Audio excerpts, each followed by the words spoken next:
এটি কোনো মারামারি নয়, এটি সিনেমার গল্পকে হার মানানো এক বাস্তব কাহিনী। ঘটনাটি ঘটেছে কুড়িগ্রাম জেলার রৌমারী উপজেলার রৌমারী সদর ইউনিয়ন পরিষদের চেয়ারম্যানের অফিসের ভেতরে।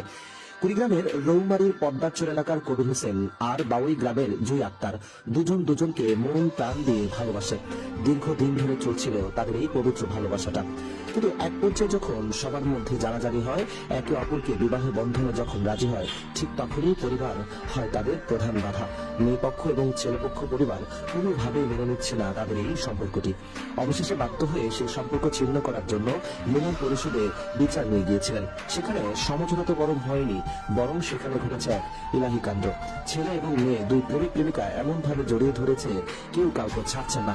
প্রয়োজনে জীবন দিবে, তবুও কোনোভাবে যেন তারা দুজনকে ছাড়ছেন না। এরপর আঘাত করছেন, মারছেন, দুই পরিবারই ধস্তাধস্তি করছেন দুজনকে ছিন্ন করার জন্য। কিন্তু দুজনকে এমন ভাবে বুকে আঁকড়ে নিয়েছে, বুক থেকে যেন ছাড়বেই না।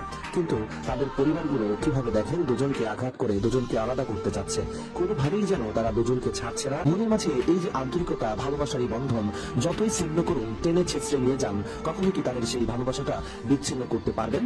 শুধুমাত্র এই বাবা মারা এমন ভালোবাসা মেনে না নেওয়ার কারণে বাংলাদেশে শত শত যুবক যুবতীরা বিষ পানে বা ফাঁস লটকে আত্মহত্যার শিকার হচ্ছে। দীর্ঘ কয়েক ঘন্টা বিচারিক কার্যক্রম পরিচালনা করার পর অবশেষে সেই মেয়ে পক্ষ আর ছেলে পক্ষ দুজনকে আলাদা করে নিয়ে গেছে।